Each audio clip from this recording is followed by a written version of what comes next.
Hi everybody, got some great news. The H350 is now landed in a demo centre here in Derby. This system is taking advantage of the SAF technology, it's selective absorption fusion, and the process itself is using a PA11 nylon material. And that material is a more sustainable nylon material with high ductility, high strength.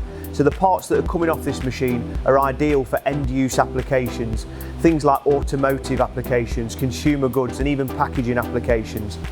This machine itself and the process are really aligned to that throughput and reliability and accuracy of parts. So we're only using one fluid to bind each layer together and then fuse the layers. So the amount of consumables for this machine is very low. We can get a very high throughput of recycled powder in here, and we've got a lot of control over the temperature of the chamber itself. So our packing density can be much higher than our competitors.